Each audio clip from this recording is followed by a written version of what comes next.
Hi, Mike Klassen here. Not that long ago, I looked at my connections on LinkedIn and realized something rather embarrassing. I had no idea who half those people were. I knew there was a reason I was connected to them because connections require permission from both parties. I could guess that some I didn't know were probably connections that came after interactions from LinkedIn's Q&A section.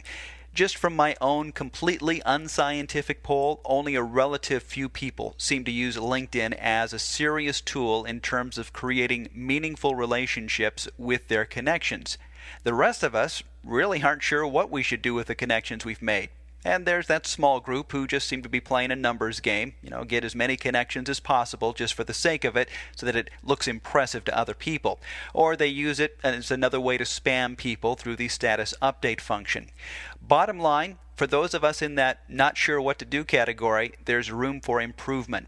So I decided that I was going to reach out to the connections that I didn't really know and ask to talk by phone. Now let me be perfectly clear, this is not a sales call. Personally, I love helping people connect. If you need a person who does X and I happen to know someone that does X, I get a lot of joy from connecting the two parties.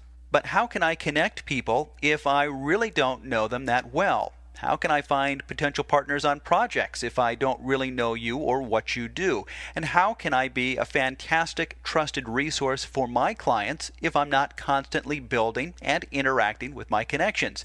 Well, the answer is I can't, or at least I can't do it well.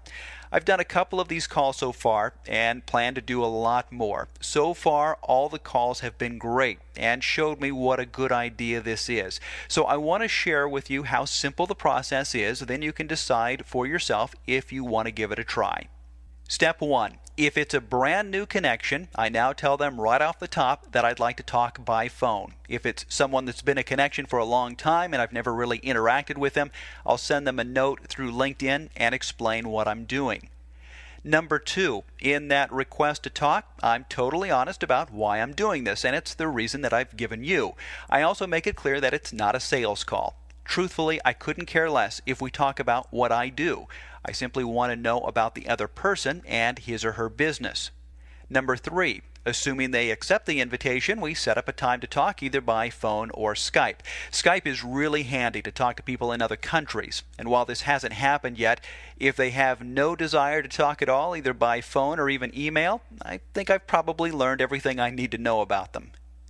Number 4, when the scheduled day and time arrives, I'm the one to make the call since I made the request. I don't ask to talk, then expect them to call me. Number 5, I ask a lot of questions, but I don't have a rigid list. I don't want it to feel like an interview. I just want it to be a natural conversation.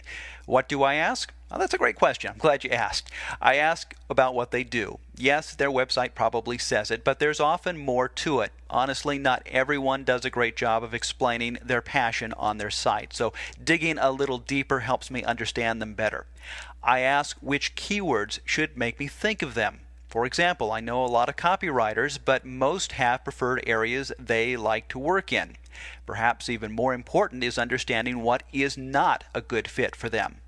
And I ask how they market themselves or their products. Since I don't tend to connect with other designers too often, this question is not so that I can gain some competitive advantage. I mostly talk with other freelancers in different areas, and we all deal with how best to market ourselves. So I'm curious to know what has and hasn't worked for them, and I'm also willing to share my successes and failures if they're interested. Depending on how the conversation goes, there are any number of other questions that spring to mind. As they're talking, I'm typing notes that I'll put alongside their entry in my address book. And I tell them that I'm going to be doing that so they don't hear the keyboard clicking and wonder if I'm chatting on Facebook while they're talking. Number 6, if they want to know about what I do in the design, consulting, and speaking realm, I'm happy to share whatever they want to know. And if that happens, we both begin to get a better picture of whether there might be some partnership opportunities between us down the road. Number 7, finally, when we wrap up, I stress that they are free to contact me anytime if they want to talk, bounce around some ideas, or update me on what they're doing or their keywords. I do not put them on a mailing list or try to push off any of my free marketing materials on them. Not that there's anything wrong with doing either if you think it's beneficial and you've asked their permission. It's just not my style. In the calls I've done so far, I could tell there was a genuine appreciation for the effort to reach out. And in all cases, I've shared different tips that I've picked up that they can apply to their own situations.